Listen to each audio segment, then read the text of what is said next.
Chennai shopping మాల్లో ఉగాది వేడుకలు. మీ పండుగ షాపింగ్ చెన్నై షాపింగ్ మాల్లో చేయండి. అందమైన వస్త్రాలతో పాటు విలువైన బహుమతులు పొందండి.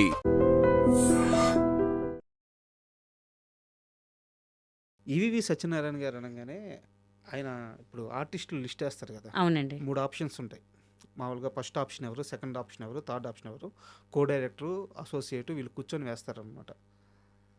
ఆయన లిస్ట్ ఎలా నడుస్తుందంటే, ఎవరు ఇబ్బందుల్లో ఉన్నారు, పలానా ఆర్టిస్టు షూటింగ్ లేకుండా 2 months నుంచి ఖాళీగా ఉన్నారు, అతనికి ఇచ్చే ఛాన్స్. అవునండి. అంటే ఇండస్ట్రీలో ఉన్న ఆర్టిస్టుల్ని గమనించుకోవడం, వాళ్ళని పట్టించుకోవడం, వాళ్ళ బాగోగులు చూసుకోవడం. ఇంచుమించు ఒక 60-70 మందిని తీసేసుకుంటారు. అవునండి. ఒక డైలాగ్ ఉన్నాయి, ఒక్కరోజు షూట్ ఉన్నాయి. ఎందుకంటే నా సినిమాలో కనిపించాలి, అవునండి. 2 రోజులు షూట్లో ఉంటే ఇంకో సినిమా వస్తుంది. అవునండి. ఇలాంటి దర్శకులు ఇప్పుడు ఇండస్ట్రీలో ఎవరున్నారు? ఎవ్వరు లేరండి, ఫ్రాంక్గా చెప్తున్నా, ఎవ్వరు లేరు. ఆయన ఉంటే అంటే ముందు డైరెక్టర్ గారు, కొంతమంది డైరెక్టర్స్ ఉన్నారు, వాళ్ళు ఉంటే ఒక సినిమా అందరికి పండగలాగా ఉండేది. ఇప్పుడు కొంతమంది అందరు మిడిల్ క్లాస్ లేని వాళ్ళు కూడా ఉన్నారు, అట్లీస్ట్ వాళ్ళకు ఒక వర్క్ ఉండేది.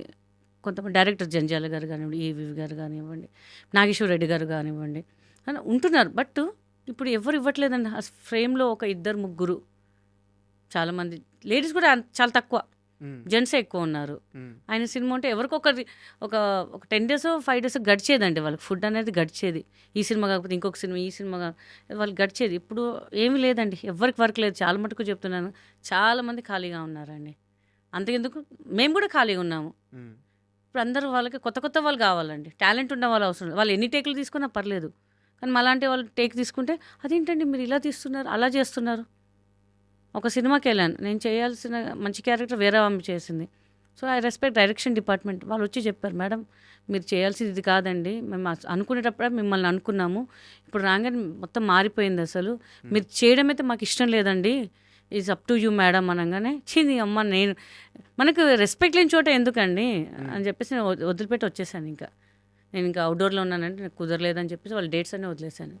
ఈ సరైనోడు సినిమా వివాదం ఏంటి? అంతే, నా ప్లేస్లో ఇంకొకళ్ళని పెట్టుకున్నారు, దట్స్ ఇట్. కానీ ఆ టైంలో బాగా హట్ అయ్యానండి నేను చాలా. ఎందుకంటే మనకి చెప్పింది ఒకటి, వాళ్ళు అక్కడికి వెళ్ళాక చేసింది ఒకటి. ఫస్ట్ మీకు చెప్పారు అది? అవును చెప్పారండి, కో డైరెక్టర్ గారు చెప్పారు, మీరు క్యారెక్టర్ మంచి క్యారెక్టర్ అమ్మా అదమ్మా అని చెప్పి. సరే అని చెప్పి వెళ్ళాను. కట్ చేసి ఆ అమ్మాయి చేస్తుందంట క్యారెక్టర్. మీరు సెట్కి వెళ్ళారా? సెట్కి వెళ్ళా, సాంగ్లో కొంచెం ఉన్నాను నేను. ఇక వెళ్ళి కమిట్ అయిన తర్వాత తెలిసింది అది మనకి. సరే వదిలేసి వచ్చేసానండి. ఇంకా ఇది అవమానం కాదా? అవమానమే, బట్ కొన్ని ఉంటాయండి, చూసి చూడనట్టు వదిలేసి వెళ్ళిపోవాలి అంటారు. అడగలేదండి ఆయన. ఇప్పటికంటే రెస్పెక్టే. ఆయన సినిమాల నుంచి మాట్లాడుతుంటాను, సార్ ఏంటి సార్ ఏదైనా ఉంటే చెప్పండి, చెప్తానమ్మా అని చెప్తుంటారు. నాకు తెలిసి ఆయన దాకా వెళ్ళిందో వెళ్ళలేదో తెలీదు, బట్ జరిగిపోయింది అంతే. ఇంకా అనిల్ రావిపూడి గారితో ఇష్యూ ఏంది మీకు? రాజా ది గ్రేట్కి నన్ను కో డైరెక్టర్ సంథింగ్ ఎవరు కాల్ చేశారండి, మేనేజర్. కో డైరెక్టర్ ఫోన్ చేసి, అమ్మ ఇట్లా ఉంటుంది మీకు, అవుట్డోర్ ఉంటుంది, ఒక 1 month ఉంటుంది షూట్, అది ఇదని చెప్పారు. ఒక 2 days నేను నెంబర్ ఫీడ్ చేసుకోలేదు ఇంకా అయింది. సరే ఉంటుంది కదా అని చెప్పి తర్వాత నేను ఫోన్ చేయాలి, ఫోన్ కలవాలా అసలు నాకు. ఏంటి ఒక 1 week అయిపోయింది, అసలు ఏంటి సార్ కాస్ట్యూమ్ ఏంటి సార్, రెమ్యునేషన్ ఏంటి, మనం డేట్స్ తెలుసుకోవాలి కదా అని ఫోన్ కలవట్లే అసలు ఏంటి ఎందుకు కలవట్లేదని నేను వదిలేసాను. సినిమా కట్ చేస్తే అసలు ఏంటి ఆ క్యారెక్టర్ ఎవరైనా చేశారని చెప్పి ఫస్ట్ డే మార్నింగ్ వెళ్తే వేరే అమ్మాయి చేసింది ఆ క్యారెక్టర్. నేను ఒకసారి అనిల్ గారు ఒక ఫంక్షన్లో కలిస్తే చెప్పాను, అనిల్ గారు ఏంటండి నాకు చెప్పారు వేరే వాళ్ళని పెట్టుకోవడం భావ్యమా అండి సార్ ఇదని ఫ్రాంక్గా అడిగాను. అయ్యో నాకు తెలియదండి అన్నారు ఆయన. తెలుసు నేను మీకు చెప్పేవాళ్ళని కదా అంటే, లేదు సార్ మీ ఆఫీస్ నుంచి కాల్ వచ్చింది నాకు, ఇట్లా 1 month కావాలన్నారు సార్, మళ్ళీ చెప్పలేదు సార్, నేను చాలా హట్ అయ్యాను సార్, ఏమో అనుకోద్దండి. అది నాకు తెలియదమ్మా, నాకు తెలుసుంటే నేను చెప్పేవాళ్ళని కదా అని చెప్పారు. సరే ఓకే సార్ అని చెప్పి ఇంకా వదిలేసానండి. నేను చెప్పే ఒక 1 month వెయిట్ చేసాను సార్, వేరే 2 సినిమాలు వచ్చాయి మాకు, బీయింగ్ ఏ ఆర్టిస్ట్ వచ్చినాయి వదులుకోవద్దు, కానీ మీది మంచి పెద్దది కాబట్టి రవితేజ గారు పక్కన కాబట్టి సో నేను వద్దనుకుని వాళ్ళకి వద్దని చెప్పేసి వాళ్ళు అన్నారు, ఇంకా ఆలోచించుకొని చెప్పండి.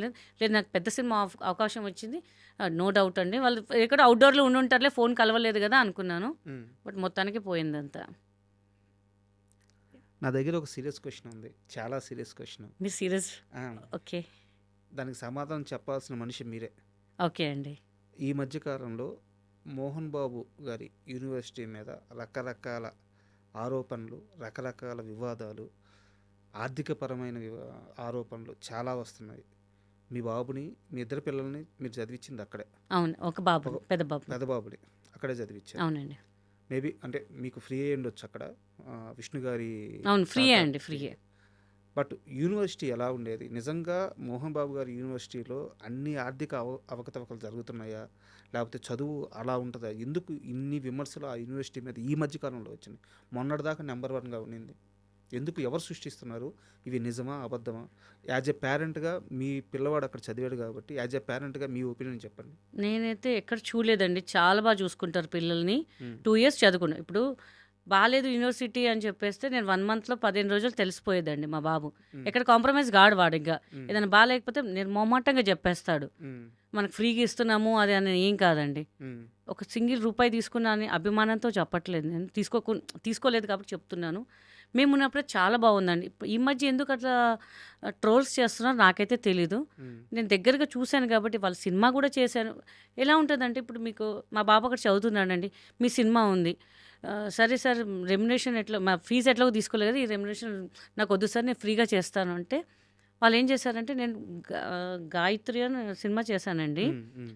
నాకు మా స్టాఫ్ గాని నాకు గాని పేమెంట్ ఇంటికి పంపించారండి. ఎందుకు వద్దన్నా. పంపారు? మోహన్ బాబు గారు వద్దన్నా. వద్దన్నా. హ్మ్. నేను మేనేజర్ గారికి చెప్పా, "వద్దండి ఫీజు.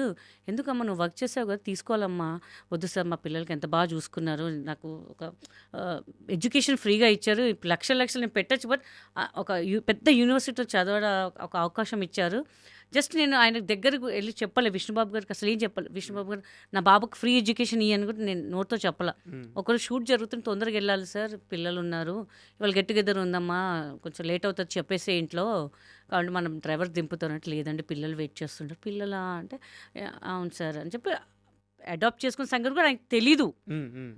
చెప్పేసి తర్వాత ఆయన తెలుసుకున్నారంట. ఏంటి గీత గారు ఇట్లా పిల్లలు అన్నారు ఏంటి అని చెప్పి ఆ రోజు మళ్ళీ నెక్స్ట్ డే ఇప్పుడు మోహన్ బాబు గారితో డిస్కస్ చేసి ఇట్లా మనం ఒక పిల్లలకి ఎడ్యుకేషన్ ఇవ్వాలి తను చాలా హార్డ్ వర్క్ చేస్తుంది హ్మ్. అని చెప్పి బాబు 10th రిజల్ట్ రోజు విష్ణుబాబు గారు కాల్ చేశారు నాకు. హ్మ్. గీత గారు మీ బాబుకి నేను ఫ్రీ ఎడ్యుకేషన్ ఇస్తానండి. మీరు 10th అయిపోయింది కదా మీరు ఇక్కడ నేను సీట్ పెడతాను మీ బాబుకి చదివిస్తాం మనమే అని చెప్పారు. ఎవరు చెప్తారండి?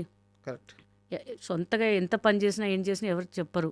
ప్లస్ ఒక రూపాయి తీసుకొని నా చేసిన డబ్బులు కూడా ఎక్కడ మరి చేసిన ఒక 10,000 15,000 కాదు. నాకు వచ్చే రెస్పెక్ట్ కరెక్ట్గా అంత డబ్బులు ఇచ్చారండి ఆయన. హ్మ్. గీత గారు ఎంత తీసుకుంటారు? పలానా అంతే ఇవ్వండి అని చెప్పి. ఇప్పుడు ఆయన తక్కువ చేసి ఇస్తే ఇవ్వచ్చు కదండి. లేకపోతే డబ్బులు ఎందుకులే ఆ పిల్లలకి ఫ్రీ ఎడ్యుకేషన్స్ ఎందుకు మనం డబ్బులు ఇవ్వాలని ఆలోచించవచ్చు. కరెక్ట్. బట్ మనకి మన స్థాయి ఎక్కడ దిగజారకుండా ఇలా ఉండాలి ఇలా చూసుకున్నారు. సో ఈ మధ్య మళ్ళీ ట్రోల్స్ ఎందుకు వస్తున్నాయో నాకు కూడా అర్థం కావట్లేదండి. కానీ చాలా మంచి ఎడ్యుకేషన్ అని చెప్తున్నాను కదా! నాకైతే హ్యాపీ అనిపించింది. ఇంకా మా బాబు ఇంకా 2 ఇయర్స్ అయిపోయింది కదా అని చెప్పేసి ఇక్కడ మా మదర్ మిస్ అవుతున్నారని చెప్పి తీసుకొచ్చాను తప్ప, లేకపోతే ఇంకా అక్కడే మంచి జాబ్ కానీ అన్నీ చూపిస్తా అని చెప్పారు. ఎవరు చూపిస్తారండి? సొంత వాళ్ళు కూడా ఎవరు చూపించారు. ఆయన ఎవరో తెలీదు. ఆయన సినిమాలు కూడా అంతగా చేయలేదు నేను. రెగ్యులర్ టచ్ కూడా లేను అసలు. ఎప్పుడో ఒకసారి హాయ్ అండి అంటే హాయ్ అని చెప్తాను అంతే. సో ఎందుకు ట్రోల్ చేస్తున్నా నాకైతే అర్థం కావట్లేదు. కావాలని ట్రోల్ చేస్తున్నారేమో అనిపిస్తుంది నాకైతే. హ్మ్. ఎందుకంటే ట్రోలింగ్ అంటే ముందటి నుంచే ఉండాలి కదా! అంత పెద్ద యూనివర్సిటీకి పర్మిషన్ ఎందుకు ఇస్తారు? రజనీకాంత్ గారు చాలా పెద్ద పెద్ద వాళ్ళు వచ్చారు. అవును. నిన్న మొన్నటి దాకా మోహన్ బాబు గారి యూనివర్సిటీ అంటే మామూలు పేరు కాదు. కావాలని ఏదో సంథింగ్ అండి ఉంటూనే ఇప్పుడు ఉంటాయి మీరు సార్. అన్నట్టు పిల్లల ఫీజుల మీద వాటి మీద డబ్బులు సంపాదించుకోవాలి, ఇలా ఇబ్బందులు పెట్టాలనుకునే వాళ్ళైతే ఇలా ఫ్రీ సర్వీస్ చేయరు కదా. చెయ్యరు కదా! నేను ఎవరో తెలియదండి. పోనీ పెద్ద ఆర్టిస్ట్ బిజీ ఆర్టిస్ట్ తెలిసిన వాళ్ళే పోన్లే మన వాళ్ళు చదువుకోరు. అసలు ఆయన సినిమాతోనే వర్క్ చేయలేదు నేను అసలు. ఆయన ఎవరో తెలియదు నాకు అసలు. ఆచార్య అంబిక యాత్ర తెలుసు అంతే, కొంచెం వర్క్ చేసాం అంతే తప్ప ఇంకేం తెలియదు. ఆయన ఎవరు కూడా తెలియదు నాకు అసలు. హ్మ్. అలాంటి మనిషి మనకి పిలిచి ఎడ్యుకేషన్ ఇచ్చారంటే నేనైతే చేతులు దండం పెడతానండి. Is nice person. నేను టైమింగ్ అనేది కూడా ఆయన దగ్గరే నేర్చుకున్నానండి. అలాంటి టైంకి అట్లా వెళ్ళాలి. ఫస్ట్ భయపడేదాన్ని, అమ్మో మోహన్ బాబు గారి సినిమానా తిట్టేస్తారు, మైక్లో తిట్టేస్తారు టైంకి రాకపోతే. అవునండి తప్పకుండా తిడతాడు, లక్షలు లక్షలు పెడుతున్నాడు. నువ్వు 7 గంటలకు రమ్మంటే 10 గంటలకు వస్తే ఆయనకు లాసే కదా అక్కడ. హ్మ్. నువ్వు ఫ్లైట్కి వెళ్తావు, నేను 10 గంటల ఫ్లైట్కి నేను 11 గంటలకు పోతానంటే హ్మ్. చచ్చినట్టు 10 o'clock ఫ్లైట్ అయితే 7 o'clock వెళ్ళి కూర్చుంటారు మనోళ్ళు. అదే పని మీద ధ్యాస ఉన్నవాడు అట్లా చేస్తాడా? హ్మ్. తిడతారా? మైక్లో తిడతారా? నేనైతే ఇప్పటివరకు వినలేదండి. కాదు, ఇట్లా ఎవరన్నా లేట్గా వస్తే అందరు టైంకి వచ్చేస్తారు ఆయన సినిమా అంటే. కానీ ఏమన్నారండి, మంచిగా కూర్చొని భోంచేస్తారు. ఆయనకి 10 మంది కావాలి కూర్చొని భోంచేయాలి. ఆయనకు ఒక స్టేజ్ ఉంది. క్యారవాన్‌లో కూర్చొని తింటా నేను, అది చేస్తా తింటా అట్లా కాదు. అందరితో పాటు కూర్చొని తింటారు ఆయన. ఆయనకేం అవసరం అంత కోట్ల ఆస్తి పెట్టుకొని ఇంకా. I have full respect on him అండి. విష్ణుబాబు గారండి, మనోజ్ గారు కానివ్వండి, వాళ్ళ ఫ్యామిలీ, లక్ష్మి గారు కానివ్వండి. I have great respect. Cinema ఇండస్ట్రీలో ఉన్న మనిషిని నమ్మి ఆ మనిషి దగ్గరే నేను 23 లక్షలు 22 లక్షలు చీటీలు కట్టాను, ఆ మనిషి మోసం చేసింది అని చెప్పి చాలాసార్లు చెప్పారు ఇప్పుడు. అవునండి. బట్ ఆ మనిషి ఎవరో రివీల్ చేయట్లేదు మీరు. అందరు తెలుసండి ఆ మనిషి. ఒక దేవత అని సీరియల్లో చేసింది ఆమె. ఓకే. మంచి నంది అవార్డు విన్నర్ ఆమె. ఇంకా ఆమె నంది అవార్డ్స్ కూడా వచ్చాయి, చాలా అవార్డ్స్. ఆమె గ్రేట్ పర్ఫార్మర్ అండి. మరి ఇలా ఎందుకు పర్ఫామ్ చేస్తుందో మాకు తెలియట్లేదు ఆమె. ఇప్పుడు ఏమంటున్నారు డబ్బులు అడిగితే? కోర్టులో కేసు నడుస్తుందండి అసలు. ఇంకేమని తెలియట్లే. ఇంక అందరూ వదిలేశారు. మంచి వాళ్ళు ఎందుకు చాలా అప్పట్లో అయితే చాలా పెద్ద ఫేమ్లో ఉన్న వాళ్ళు కూడా పోతే పని 3 లక్షలు 5 లక్షలు మనం కేర్ చేయొద్దు, వదిలేసి మన ఫేమ్ పోతుంది, ఒక CCSకి వెళ్తే మన పరువు పోతుంది అని చెప్పి చాలామంది డ్రాప్ అయిపోయారు. మనమైతే ఊరికే రాలేదు అంటే, డబ్బులు ఊరికే రాలేదు. మనం ఎందుకు ఇది చేయకూడదు, మనం వెళ్దాము. మనం తప్పు చేస్తే భయపడాలి, మనం తప్పు చేయకపోతే ఎందుకు భయపడాలి అని చెప్పేసి చాలాసార్లు తిరిగాను. మీ నెంబర్ ఇంట్లో కూడా నేను పడుకోకపోతుండే, వెళ్ళి CCS ముందు నాంపల్లి అక్కడ పడుకుంటుండే కారులోనే. అంత నిద్ర పట్టేది కాదు, టెన్షన్. ఆమె ఎప్పుడు వచ్చేది, ఏమైద్ది, మనకు డబ్బులు వస్తాయా ఏంటి అని చెప్పేసి. ఎందుకంటే అప్పట్లోనే 23 లక్షలు 24 లక్షలు అంటే మామూలు మాట కాదండి. ఇప్పట్లో 2 కోట్లు 3 కోట్లు ఈరోజు 4-5 కోట్లు ఈజీగా వస్తుంది. అప్పుడు ఎందుకంటే ఫుల్ షూటింగ్ బిజీ కాబట్టి ఏమో 4 డబ్బులు పిల్లల కోసం ఉంటాయి, మనకి ఒక ఇల్లు కట్టుకున్న ఎంత చేయాలి, ఇట్లా ఇన్వెస్ట్ చేస్తే వస్తాయి కదా అని చెప్పి పెట్టుకున్నాం. బట్ మనకి ఇంకా రికవరీ అవ్వలేదండి. ఇంకా ఆశ వదిలేదు. నేను ప్రయత్నిద్దామని చెప్పి ఇంకా కష్టపడుతూనే ఉన్నాను, వెళ్తూనే వస్తున్నాను. బట్ ఇంకేం జరగట్లేదు ఇంకా.